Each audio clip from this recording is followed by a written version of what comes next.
আমাদের যাদের Facebook ID একেবারেই হারিয়ে গেছে, অথবা আমাদের আইডি মনে নেই, ইমেল অ্যাড্রেস মনে নেই, অথবা আমরা পাসওয়ার্ডটিও মনে রাখতে পারছি না বা মনে করতে পারছি না, এমতো অবস্থায় আপনি আপনার ফেসবুক আইডিটি কিভাবে খুঁজে পাবেন, আজকের ভিডিওতে আমি এমনই তথ্য আপনাদের সাথে শেয়ার করব। ভিডিওটি শেষ অবধি দেখার জন্য রিকোয়েস্ট থাকলো। আর আমার পেজকে যারা এখনো ফলো করেননি, পেজটি ফলো করবেন এবং চ্যানেল থেকে দেখলে চ্যানেল সাবস্ক্রাইব করার জন্য রিকোয়েস্ট থাকলো। আমরা এজন্য চলে যাব গুগল ক্রোম বা যে কোনো ব্রাউজারে চলে যাব। আমি গুগল ক্রোমে প্রবেশ করছি। এখানে সার্চ বারে আমরা লিখব ওয়েব ফেসবুক, এই অফিসিয়াল সাইটটি লিখব। সার্চ বারে লেখার পরে প্রথম লিংকে আপনি প্রবেশ করবেন। আপনার যদি গুগলে আগে এই আইডি লগ ইন করা থাকে সেটা লগ আউট করে নেবেন। তারপরে এখানে প্রবেশ করার পর এভাবে একটি ইন্টারফেস আসবে, দেখতে পাচ্ছেন।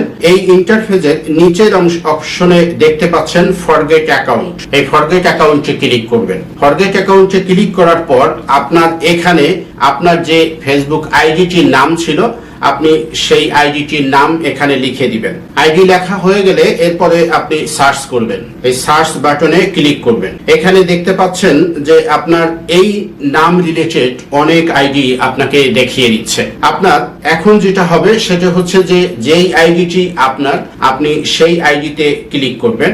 এখানে ক্লিক করার পর আপনি দিস ইজ মাই অ্যাকাউন্ট, এই দিস ইজ মাই অ্যাকাউন্টে ক্লিক করবেন।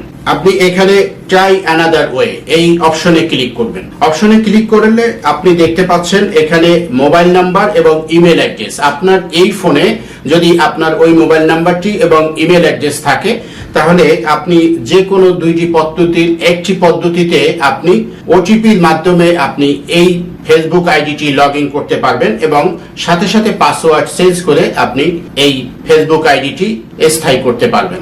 আশা করি বুঝতে পারছেন। যদি আপনার এই সার্চ বারে যদি আপনার আইডিটি খুঁজে না পান, সেক্ষেত্রে আপনার আইডির সাথে আপনার ফ্রেন্ড লিস্টে যারা ফ্রেন্ড ছিল তাদের একটি আইডি নাম লিখে আপনি নাম সার্চ করলে আপনার আইডিটিও তখন খুঁজে পাবেন। আশা করি বুঝতে পারছেন। ভিডিওটি ভালো লাগলে টাইমলাইনে শেয়ার করে রাখবেন।